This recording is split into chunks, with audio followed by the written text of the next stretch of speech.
Ok, alors bonjour tout le monde, j'espère que vous allez bien. Écoutez, je tiens à m'excuser pour hier.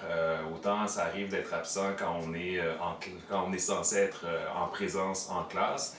Hier, j'ai été absent en termes de vidéo.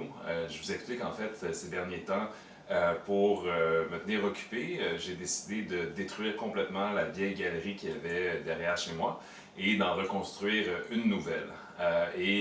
Comme mon oncle me donne un coup de main, à 2 mètres de distance avec ce projet-là. Mais hier, il s'est présenté chez moi et on a travaillé pratiquement de 9 heures le matin à 6 heures le soir.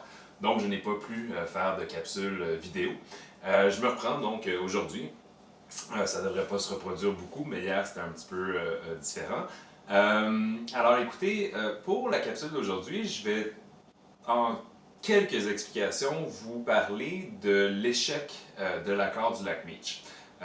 Lors des cours de lundi et de mardi, je vous ai présenté sur le tableau les 5 demandes du Québec et je vous ai expliqué dans le fond quels étaient les objectifs derrière ces demandes-là, quelles étaient les justifications.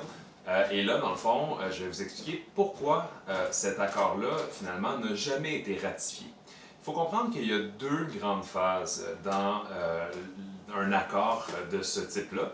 Il y a la première phase où on négocie l'entente, donc tout le monde fait entendre sa voix.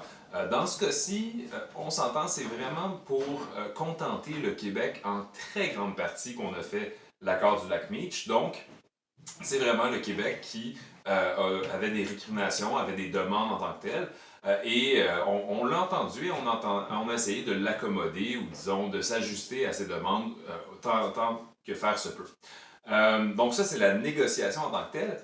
Mais il y avait un délai de 3 ans entre la négociation et la ratification. La ratification, c'est OK, on a eu 3 ans pour y penser, on a eu 3 ans pour considérer la question de tous les bords et de tous les côtés. Maintenant, est-ce qu'on est toujours d'accord pour signer l'accord du lac Meach? Et à ce moment-là, ça devient une nouvelle proposition constitutionnelle et, à toute fin pratique, ça remplace la Constitution de 1982 avec des modifications en tant que telles. Alors, c'est là où le bas blesse. C'est là le problème en tant que tel de l'accord du lac Meach, c'est qu'on a laissé tellement de temps entre les négociations et la ratification que les gens ont eu le temps de peut-être changer d'avis, se reposer d'autres questions. Au départ, c'est plutôt positif la réception de l'accord du lac Meach dans le Canada anglais, au Québec. Le NPD, les progressistes conservateurs, même les libéraux, avec Joe Clark, vont appuyer l'accord du lac Meach. Celui qui est contre, résolument contre, vous l'aurez peut-être deviné, c'est Pierre-Éliott Trudeau.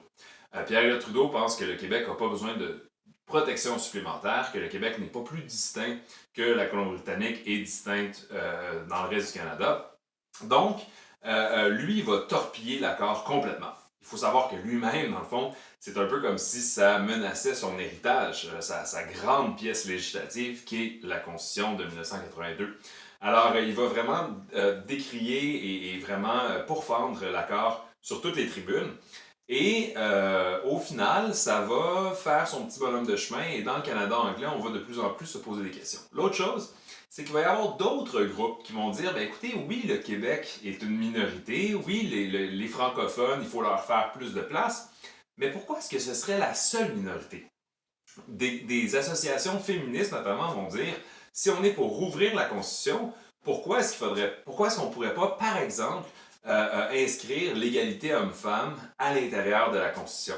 Alors, elles vont de plus en plus se faire entendre pour dire, ben, si on rouvre la Constitution, ne le faites pas juste pour le Québec, dans le fond. Nous aussi, on veut faire entendre notre voix et on aimerait ça, dans le fond, que soit inscrit dans la Constitution certains principes fondateurs de la société canadienne.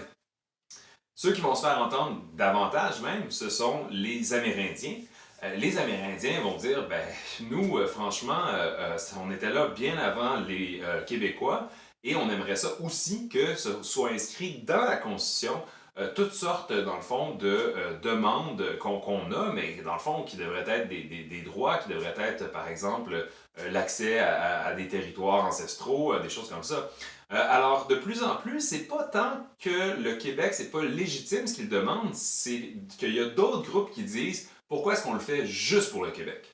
Et à ce moment-là, la façon la plus simple de faire entendre sa voix, c'est de commencer à s'opposer à l'accord en disant ben, c'est un accord qui est mal ficelé parce que justement ça ne répond qu'au Québec. Alors, ce qui va se passer, c'est qu'il y a tout d'abord un député de l'Alberta qui s'appelle Elijah Harper, qui lui-même est d'origine amérindienne, qui va dire moi je suis pas en accord avec ça et ça va faire son petit bonhomme de chemin. On va se rendre compte que dans la population albertaine notamment, il y a beaucoup de gens qui l'appuient et déjà donc on va demander une prolongation de 3 mois à la ratification qui avait été une période de 3 ans pour dire ben ok on va peut-être essayer d'entendre davantage, de consulter davantage. Et entre-temps, durant cette période-là de 3 mois, il y a le premier ministre de Terre-Neuve qui s'appelle Clyde Wells, qui lui va carrément dire non, nous, on n'appuie pas l'accord du lac Meach, notre signature ne sera pas là. Et ça prenait l'unanimité de l'ensemble des provinces canadiennes plus le gouvernement fédéral pour que ça devienne, que ça ait effet de loi et que ça modifie la Constitution de 1982. Encore une fois, ce dont on se rend compte, c'est que Pierre Trudeau, quand il a modifié la Constitution de 1982, il a fait plus que ça. Il a modifié aussi la façon ultérieurement de remodifier la Constitution. Et donc, ça fait dire à beaucoup de personnes, des indépendantistes, oui, mais même, je vous dirais, des fédéralistes, disons, qui voudraient plus d'autonomie pour le Québec, que c'est comme si Pierre Trudeau avait cadenassé la Constitution d'une certaine façon. C'est très difficile, et ce sera encore très difficile de la remodifier. D'autant plus qu'il n'y a plus d'appétit dans le Canada anglais pour contenter dorénavant le Québec. On a l'impression que c'est le grand enfant gâté de la Constitution, de la Confédération. Et disons qu'il n'y a pas la même, volonté d'accommodation, il n'y a pas la même bonne foi pour négocier que ce qui était le cas à la fin des années 80. Quelle est la conséquence de ça? Vous l'avez peut-être vu venir. En 1980, on a voté non au référendum sur la souveraineté association.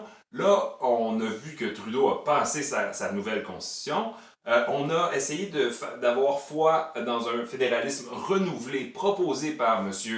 Mulroney et les progressistes conservateurs. C'est l'accord du lac Meach, ça n'a pas fonctionné non plus. Il va y avoir une dernière tentative qui s'appelle les accords de Charlottetown, ça va encore une fois flopper. Et au final, il y a une remontée à ce moment-là, on est en 92, de l'indépendantisme. En 93, le Bloc québécois est élu majoritairement au Québec. En 94, c'est le Parti québécois qui est élu avec Jacques Parizeau. Et en 95, c'est le référendum sur la souveraineté de Jacques Parizeau. Mais ça, ce sera pour les prochaines semaines. Je vous rappelle, vous avez jusqu'à ce soir, jeudi soir, pour m'envoyer vos questions. Et votre devoir également, donc les mots croisés, vous avez jusqu'à ce soir également pour me les envoyer par courriel. OK, au revoir, portez-vous bien.